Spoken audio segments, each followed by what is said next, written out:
Hey guys, welcome back to another Star Wars Galaxy of Heroes video. Today I'm going to show off my experience with the raid, which is going to be a blowout, and I'm going to talk about why it's a good thing to Galaxy of Heroes. I think it's actually like one of the best additions to the game so far, partially because of my bias of KOTOR II, and also just because it's really fun and it adds a new element to the game, brings on a challenge, and makes things more interesting for everybody. So I love bringing back the community all together, like how do we crack this thing? It's fun. With that, let's jump right in. So there's also a couple other things I'd like to let you guys be aware of that might be happening in the near future. First off is Jedi Rey will most likely be returning in April. BB-8's coming soon as well, and that will help tremendously because Jedi Rey is really good for the raid. I know a lot of people don't have her, and I don't have her, so I'm suffering with you guys. But she's really good, and I highly recommend farming her or farming the vets, of course, the beloved vets, to get her because she's actually really cool and she's worth it. So that would be my first recommendation. Second, the raid's very hard. You guys are going to see I'm going to get my clocks cleaned here in a second. Heck, I don't even know what to use. I'll show you guys resistance and how bad they are if you guys want. At least at this raid, they're actually really good anywhere else. But so basically, the Alliance has been heroic, Team Instinct has been heroic, but the raid itself, like I'm in a guild with 100 GP, galactic power, and it's a monster. You're a monster! I mean, it's just horrible. It's just a blowout. I love the animations, by the way. It's so cool. Now, Phase 4, of course, is the most dirty. You've got 3 bosses, which is just ludicrous. And you can't really work the resistance train because none of the exposes land on anybody. It just turns into a big, fat hodgepodge, and so you'll see I just get totally wrecked. But that's okay. I'm okay with it. So I'll come out with more raid guides as we go along. Like some people like my raid videos, and I honestly like making them. But for the people who've made videos, like as soon as the thing comes out, they don't really, I mean, they maybe know some things, but they know about as much as you do. This is their first time going through it. I like to kind of wait and take my time and find a true guide that's really resourceful, and then just go from there and make it helpful to you guys, because there's some common knowledge out there, like you gotta farm the Imperial Troopers. They're useful, they're fun, they're also useful in other aspects of the game. If you're not farming those guys now, I would recommend getting on that for the love of God and for the love of your guild. For the love of God! Another team that I would recommend is Phoenix. Phoenix is great. Phoenix is useful in this raid, actually, which is kind of nice because they're kind of becoming just a commodity. I mean, you just kind of have to have them. I'm not really playing this right now, but I don't really care. I also recommend farming characters like Hermit Yoda, which is kind of weird. Chase, Mother Talzin, of course, Jedi Training Rey. Those characters are just really important for the raid. As you guys can see in some of these screenshots, I mean, there's just some aspects of the game that they thrive in, and this happens to be one of them.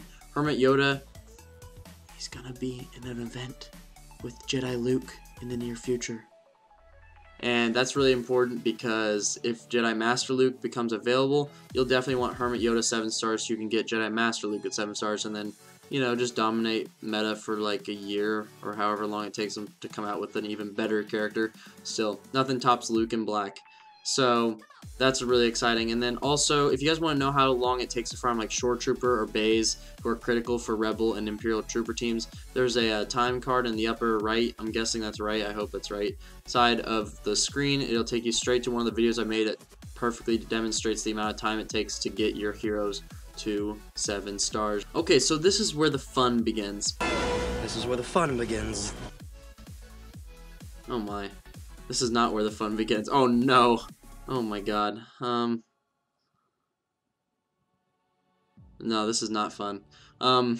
So Galaxy of Heroes was kind of at a stalemate for a little bit with Jedi Training Rey. I think they were just prepping to get this raid out here because it's fun and because it's interesting. But before then, the game kind of stalled in my opinion. And now with the introduction of the raid and the bringing back KOTOR, I mean, it just brought new life into the game, which is really exciting for a lot of people, including myself.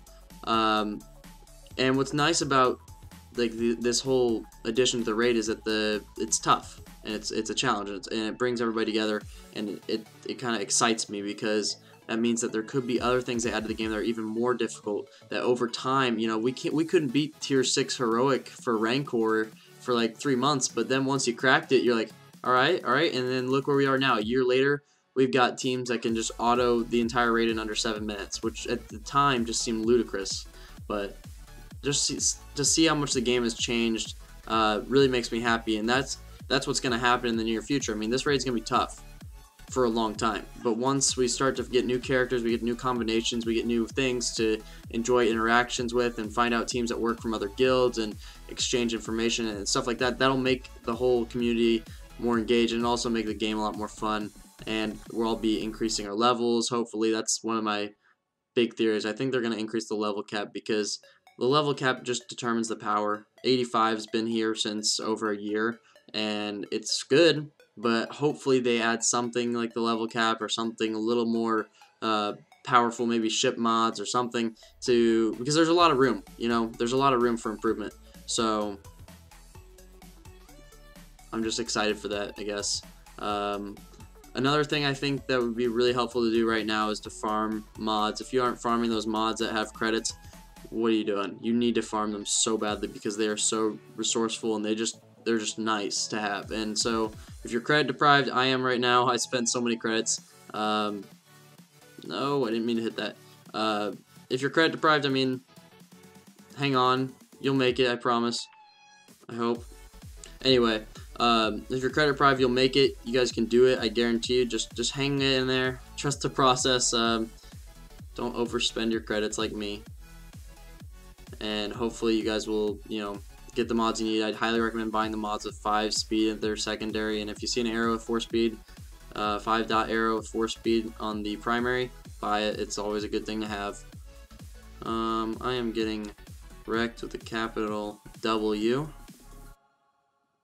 And my acolyte won't stealth, so that's wonderful. Oh, that's isolate. No, okay. Oh no. Oh dear. Oh dear. Oh, she's isolated. No. Oh my. This is a disaster, guys. Holy crap. Okay. So hopefully you guys learned something new from this video. I know I'm getting wrecked in the background. It's kind of depressing. It shows you the raid's the real deal. I mean, this is man. But Saj is still a boss. So if you guys learned something new, if you enjoyed the video, drop a like, subscribe to the channel so you're not missing out on anything. And also, if you guys subscribe and like, it helps the news kind of get out here, what teams to use, what characters to farm, etc.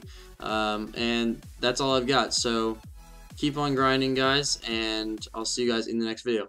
Sayonara.